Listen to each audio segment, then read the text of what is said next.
Hello and welcome to IGNOU BAPSH। तो आज हम बात करने वाले हैं BPSC ट्रिपल वन के 12th यूनिट के बारे में, जिसका टाइटल है John Locke the idea of constitutionalism and limited government.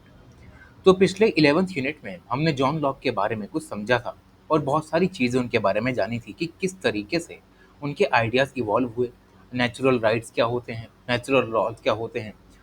तो इन सभी के बाद अब बात आती है पॉलिटिकल अथॉरिटी की, जिसकी चर्चा इस यूनिट में हम करने वाले हैं।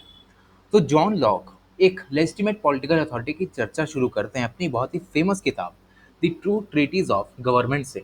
और ये उनका एक अर्लीस्ट अटेम्प्ट होता है कि किस तरीके से हम एक लिबरल कॉन्स्टिट्यूशनल गवर्नमेंट को बना सकते हैं एक सोशल कॉन्ट्रैक्ट में, जो कि गवर्नमेंट होगी लिमिटेड, क्योंकि ये चलेगी लोगों के कंसेंट के बेसिस पे, और ये गवर्नमेंट अकाउंटेबल भी होगी इन लोगों के लिए। क्योंकि जॉन लॉक का ये बिलीव था कि जो हमारे पास नेचुरल राइट्स हैं of liberty, life and property, जो कि सोसाइटी में बहुत ही पहले से चलते हुए आ रहे हैं, तो इससे एक कंक्लूजन निकालते हुए जो जॉन लॉक है वो ये कहते हैं कि अगर हम एक सरकार का गठन करते हैं तो उस सरकार को उस तरीके से फंक्शन करना चाहिए कि ये जो सारे राइट्स हैं इनको कभी भी वायलेट ना किया जाए। उसके बाद एक ऐसी गवर्नमेंट होनी चाहिए जहाँ पर अगर वो हमें सेटअप करनी हो तो हम कंसेंट के बेसिस पर सेटअप करें। मतलब ये कि लोग अपनी सहमति दें, उस सहमति के बाद ही जो सरकार है उसका गठन किया जाए इन दिस सोशल कॉन्ट्रैक्ट। अब बात करते हैं creation of the social contract की। तो जॉन लॉक का जो व्यू था लेजिटिमेट पॉलिटिकल अथॉरिटी का, वो ये कहते हैं कि हमें एक पॉलिटिकल अथॉरिटी को सेटअप करके रखना चाहिए थ्रू अ सोशल कॉन्ट्रैक्ट, जहाँ पर लोग अपनी सहमति से उस सरकार का गठन करें। क्योंकि स्टेट ऑफ नेचर में यहाँ पर हमने देखा कि नेचुरल लॉज होते हैं, तो क्योंकि वो नेचुरल लॉज को एनफोर्स करने वाला कोई भी नहीं है, ना ही वो इस्टेब्लिश्ड हैं, सेटल भी नहीं है, क्लियरली हमारे पास रिटर्न सेट में भी नहीं है। तो इस सभी से होता क्या है कि मिस इंटरप्रिटेशन की जो हम कह सकते हैं कि पॉसिबिलिटी है वो बहुत ज़्यादा बढ़ जाती है और राइवल रीडिंग्स होने लगती हैं। क्योंकि हर एक इंडिविजुअल हमने देखा इस स्टेट ऑफ नेचर में कि वो नेचुरल लॉज को एग्जीक्यूट करने का काम करता है। जो भी नेचुरल लॉज को वायलेट करता है, एक इंडिविजुअल जो होता है वो वायलेटर को यहाँ पर सज़ा देने का काम करता है, जहाँ पर वो एक इंडिपेंडेंट जज की तरह काम करता है। तो यहाँ पर यह देखा गया कि हमें बहुत ही ज़्यादा ज़रूरत है एक ऐसे इंडिपेंडेंट जज की जो कि इम्पार्शियलिटी और क्रेडिबिलिटी के साथ सारे लॉज का एग्जीक्यूशन करे।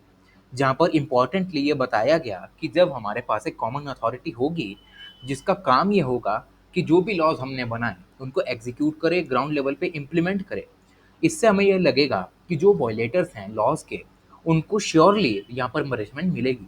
क्योंकि स्टेट ऑफ नेचर में यहाँ पर हमने देखा कि कोई भी इंडिपेंडेंट अथॉरिटी नहीं है सज़ा देने वाली, एक इंडिविजुअल ही है। और जो वॉयलेटर है वो विक्टिम को और ज़्यादा यहाँ पर शोषित करने का कह सकते हैं कि दम रखता है। क्योंकि जो विक्टिम है उसके पास कोई ऐसा साधन नहीं है जिसकी वजह से वो कहीं से जस्टिस की मांग कर सकता है या फिर वॉयलेटर के लिए सज़ा की मांग कर सकता है। तो यहाँ पर मोस्ट इम्पॉर्टेंटली जो जॉन लॉक हैं वो एक कॉमन अथॉरिटी की बात करते हैं, जहाँ पर लोगों को जो भी वो वॉयलेट कर रहे हैं नेचुरल राइट्स को और लॉज को, उनको पनिश करने का काम ये एक इंडिपेंडेंट जज करता है। जहाँ पर स्टेट ऑफ नेचर में हमने देखा कि वॉयलेटर जो है वो पावरफुल है, वो और ज़्यादा क्राइम कर सकता है। तो इसी से बचने के लिए यहाँ पर एक सिविल सोसाइटी भी बनाई जाती है, जहाँ पर जॉन लॉक ये कहते हैं कि लोगों को अब एक कंसेंट देना चाहिए कि वो अब इस स्टेट ऑफ नेचर को छोड़कर एक सिविल सोसाइटी बनाएं, जहाँ पर वो अपने कुछ राइट्स को सरेंडर कर दें, ताकि वो सिविल सोसाइटी जो है वो उनके राइट्स को प्रोटेक्ट करके रख सके। इसकी बात हम आगे भी करेंगे। तो जॉन लॉक ये कहते हैं कि जैसे ही लोग एक सिविल सोसाइटी में एंटर करते हैं तो लोगों को कुछ अपने राइट्स और लिबर्टीज को गिव अप करना पड़ता है, जो कि वो स्टेट ऑफ नेचर में एंजॉय किया करते थे, और इनके रिटर्न में उन्हें कुछ बेनिफिट्स भी मिला करते थे। तो in this state of nature जो लोग थे उनके दिमाग में जो भी आ रहा है with in the बाउंडेशंस of natural law वो कुछ भी कर सकते हैं। लेकिन जैसे ही लोगों ने एक सिविल सोसाइटी बना ली और उसमें एंट्री कर ली, तो उनकी जो फ्रीडम है वो थोड़ी यहाँ पर कम हो जाती है, क्योंकि यहाँ पर उन्हें पार्शियल लेवल पर फ्रीडम दी जाती है। क्योंकि सिविल सोसाइटीज़ के लॉज जो होते हैं वो थोड़े ज़्यादा स्ट्रिक्ट होते हैं। इनको और ज़्यादा डिटेल में बताया जाता है लोगों को, ताकि उन्हें वो ऑबे करें और अपनी लिबर्टीज़ और फ्रीडम्स का ध्यान रखते हुए within the alignment with the civil laws वो अपना काम कर सकते हैं। तो ये बात होती है यहाँ पर सिविल सोसाइटी की। आगे बात करते हैं कॉन्स्टिट्यूशन लिमिटेड गवर्नमेंट की। तो जॉन लॉक ये कहते हैं कि वंस हमने एक कंसेंट क्रिएट कर लिया। जो भी की डिसीजंस थे कॉमनवेल्थ के वो डिसाइड किए जाएंगे on the principle of majority. अब क्योंकि लोगों ने अपनी सहमति दी है, तो सहमति का सबसे बड़ा जो उदाहरण है वो यहीं से निकल के आएगा कि जो भी हमें फैसले लेने हैं वो मेजॉरिटी के दम पर लिए जाएंगे। जहाँ लोगों की मेजॉरिटी है, जहाँ लोग ये समझते हैं कि उनका फ़ायदा है, ज़्यादा से ज़्यादा नंबर में लोग वोट करते हैं, वो ये कहते हैं कि हाँ हम इसमें सहमत हैं, तो वो फैसले को यहाँ पर इम्प्लीमेंट कर दिया जाएगा। और यहीं से यहाँ पर मेजॉरिटी प्रिंसिपल भी निकल के आता है with the creation of the Commonwealth. तो जब हमने कॉमनवेल्थ को बना दिया, यहाँ पर मेजॉरिटी का प्रिंसिपल जो है वो यूज़ किया जाता है कि किस तरीके की सरकार हमारे पास बनेगी। तो जॉन लॉक ये कहते हैं कि जो भी बॉडी कुछ लेजिस्लेटिव पावर को यहाँ पर एक्सरसाइज करती है, वो डिटरमाइन करेगी कि किस तरीके की सरकार होगी। और यहाँ पर जो जॉन लॉक हैं वो 3 से 4 तरीके की सरकारों के बारे में हमें बताते हैं। अब क्योंकि जो लेजिस्लेटिव पावर है वो सुप्रीम है विद इन द गवर्नमेंट, तो मेजॉरिटी को यहाँ पर चूज करने का मौका मिलता है, जिसमें डेमोक्रेसी का सबसे पहला पॉइंट जॉन लॉक ये देते हैं कि अगर लेजिस्लेटिव पावर्स जो हैं, अगर वहाँ पे डेमोक्रेसी सेटअप की जाती है तो सारी पावर्स यहाँ पर लोगों के हाथ में आ जाती हैं, यानी जनरल पॉपुलेशन के हाथ में सारी पावर होती है। वहीं अगर लोग चाहते हैं कि एक ओलिगार्की इस्टेब्लिश की जाए तो सारी लेजिस्लेटिव पावर जो है वो एक फ्यू लोगों के हाथों में आ जाएगी। वहीं अगर हम देखें तो लोग चाहते हैं कि अगर मोनार्की के हाथ में सारी पावर हो तो एक सिंगल पर्सन के सारे हाथ में पावर आ जाएगी। तो यहाँ से यहाँ पर फॉर्म ऑफ गवर्नमेंट की शुरुआत हो जाती है, जहाँ पर जॉन लॉक ये कहते हैं कि हमें हमेशा एक प्रेफरेंस रखनी चाहिए। जहाँ पर जॉन लॉक थोड़े बायस्ड हैं towards the elected and representative legislative bodies, जहाँ पर वो ये कहते हैं कि हमें एक तरीके की इलेक्टेड और रिप्रेजेंटेटिव लेजिस्लेटिव बॉडी का सपोर्ट करना चाहिए, जहाँ पर वो मिक्स टाइप की गवर्नमेंट का भी सपोर्ट करते हैं। क्योंकि अकॉर्डिंग टू जॉन लॉक, अगर हमने कॉमनवेल्थ को बना दिया और उस कॉमनवेल्थ में अगर हमने मोनार्की को इस्टेब्लिश कर दिया या फिर ओलिगार्की को इस्टेब्लिश कर दिया, तो उस कॉमनवेल्थ का कोई मतलब रहा ही नहीं, जहाँ पर लोगों की सहमति ही नहीं है, जहाँ पर कुछ लोगों की चल रही है और जिनकी चल रही वो इतने ज़्यादा पावरफुल बन चुके हैं कि जिन्होंने इनको चुन के भेजा है, जिन्होंने इनको बिठाया है गद्दी पे, वो इन्हीं की बात यहाँ पर नकारते जा रहे हैं। तो इसीलिए जो जॉन लॉक है वो ये कहते हैं कि हम अगर हम इलेक्टेड या फिर एक रिप्रेजेंटेटिव लेजिस्लेटिव बॉडी का गठन करते हैं तो लोगों के पास पावर होती है।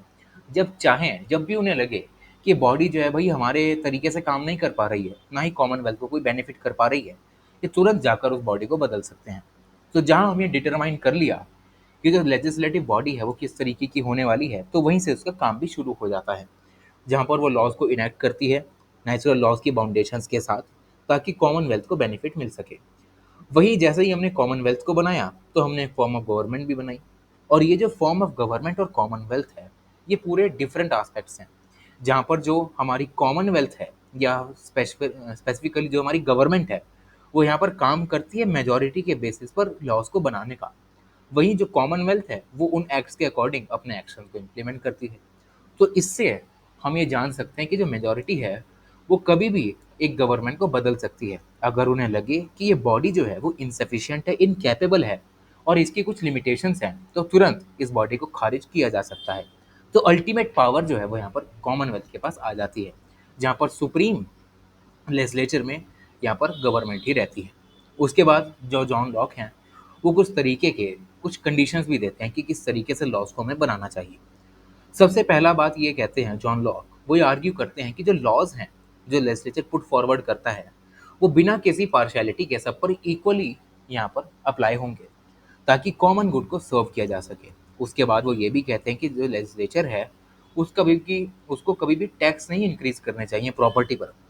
और प्रॉपर्टी के बारे में हमने यूनिट नंबर 11 में देखा था कि कितना यहाँ पर जो जॉन लॉक है वो इसे डिफेंड करते हुए कहते हैं कि किस तरीके से एक इंसान यहाँ पर प्रॉपर्टी को, प्राइवेट प्रॉपर्टी को स्पेसिफिकली इनहेरिट करने का राइट रखता है।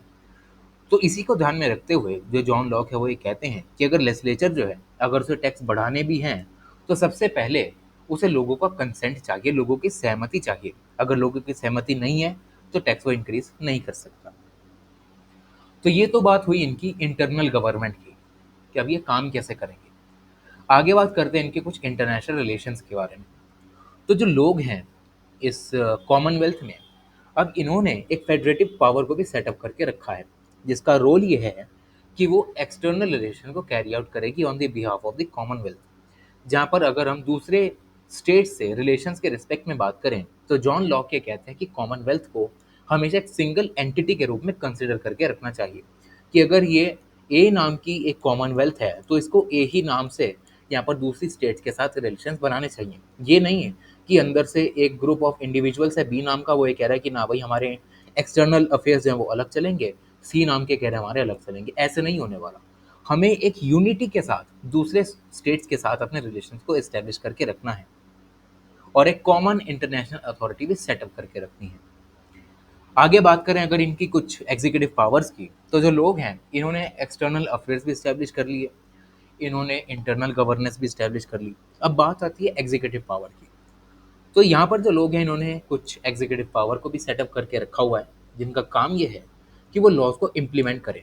और लॉज को इम्प्लीमेंट करते हुए यहाँ पर ये भी कहते हैं कि वो एक सुटेबल फॉर्म में करने चाहिए, जहाँ पर एग्जीक्यूटिव के पास उनके पास जो पावर्स हैं वो ये है कि वो लॉज को इम्प्लीमेंट भी करेंगे, और एग्जीक्यूटिव के पास भी कुछ जुडिशियल पावर्स भी हैं, जहाँ पर एग्जीक्यूटिव का काम अगर आज के कंटेक्स्ट में देखें तो हम यही समझते हैं कि लॉज को इम्प्लीमेंट करने का काम करती है। लेकिन लॉ के कॉन्सेप्ट में ये है कि एग्जीक्यूटिव को लॉज को इम्प्लीमेंट भी करना है और उन लॉज को इंटरप्रेट भी करना है, क्योंकि इसके पास जुडिशियल पावर भी है।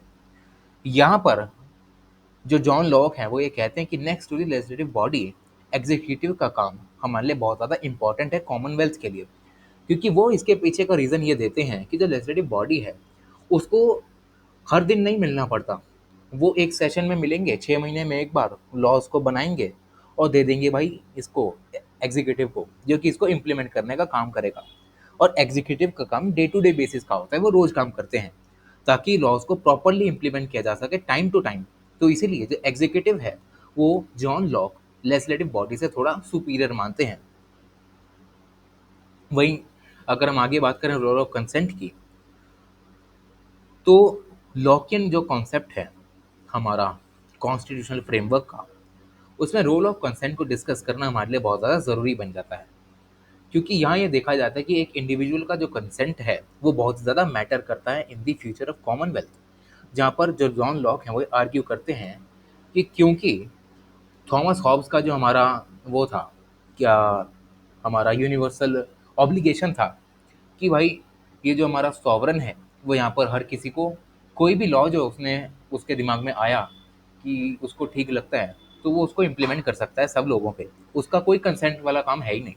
लेकिन जॉन लॉक ये कहते हैं कि लोगों के कंसेंट बहुत ही ज़्यादा ज़रूरी है, क्योंकि हर किसी को अगर हमें एक लॉ एंड ऑर्डर में यहाँ पर ला के रखना है तो वो सब कंसेंट के बेसिस पे होना चाहिए, क्योंकि अल्टीमेटली सारे लॉज उनको ही झेलने हैं।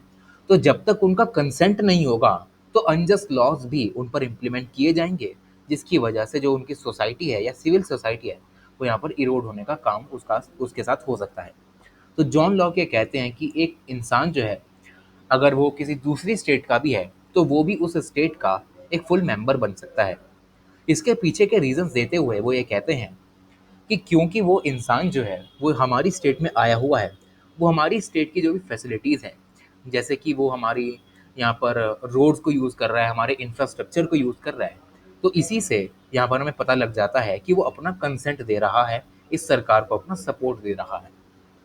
तो ये होता है हमारा रोल ऑफ कंसेंट, जिसे ये जॉन लॉक की भाषा में टैसिट कंसेंट भी कहा जाता है। आगे बात करते हैं रोल टू डिसेंट यानी राइट टू डिसेंट की। तो डिसेंट का मतलब होता है एक विद्रोह की भावना या फिर विरोध की भावना जो कि होती है। तो लॉक ये कहते हैं कि क्योंकि लोगों के पास कंसेंट का अधिकार है तो उसी के साथ ही साथ इनको डिसेंट का भी अधिकार है, जहाँ उन्हें लगे कि जो सरकार है वो हमारे साथ गलत कर रही है, हमारा कॉमनवेल्थ सही दिशा में नहीं ले आ रहा, तो वो उसको डिसॉल्व भी कर सकते हैं, इसके खिलाफ रेबिलियन भी कर सकते हैं।